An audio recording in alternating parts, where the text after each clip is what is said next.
Hello friends, ഇന്ന് ചോറിന് കറി എന്താന്ന് നോക്കണ്ടേ.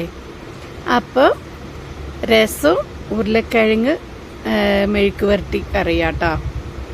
അപ്പം രസത്തിന് ജീരകവും കുരുമുളകും വെളുത്തുള്ളിയും എല്ലാം ചതച്ച് വെച്ചു.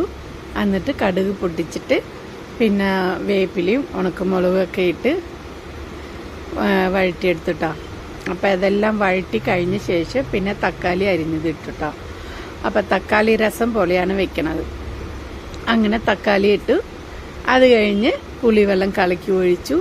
പിന്നെ ഒരു തല വരുമ്പോഴത്തേന് നമ്മൾ ഈ മല്ലിയില ഇടും കേട്ടോ. അപ്പം മല്ലിയില ഇടുമ്പോൾ നല്ല മണമാണേ. അത് കഴിഞ്ഞ് ഇച്ചിരി കായപ്പൊടി ഇടും. കായപ്പൊടി ഇട്ടത് ഞാൻ കാണിച്ചില്ല, പിന്നെ അത് ഇട്ടിട്ടുണ്ട് കേട്ടോ. അപ്പോൾ ഇനി അടുത്തത് ഉരുളക്കിഴങ്ങ് തോരൻ കറിയാട്ടോ. തോരനല്ല, മെഴുക്ക് വരട്ടി. അങ്ങനെ കടുക് പൊട്ടിച്ചിട്ട് പിന്നെ വെളുത്തുള്ളിയും ഉള്ളിയും ചതച്ചിട്ട് പിന്നെ വേപ്പിലയിട്ട് അങ്ങനെ മൂപ്പിച്ചെടുത്തിട്ടാ. അത് കഴിഞ്ഞിട്ട് ഉണക്കമുളക് ഇടിച്ചത് ഇട്ട് മഞ്ഞപ്പൊടി ഇട്ട് അടിപൊളിയാക്കി ഉരുളക്കിഴങ്ങ് കറി റെഡിയായി. അങ്ങനെ ഞാൻ ഉരുളക്കിഴങ്ങ് പെട്ടെന്നാവാൻ വേണ്ടിയിട്ട് വേവിച്ച് അതങ്ങനെ ഉടച്ചിട്ടിട്ടാ. Okay, bye. അടുത്ത വീഡിയോ കാണാം.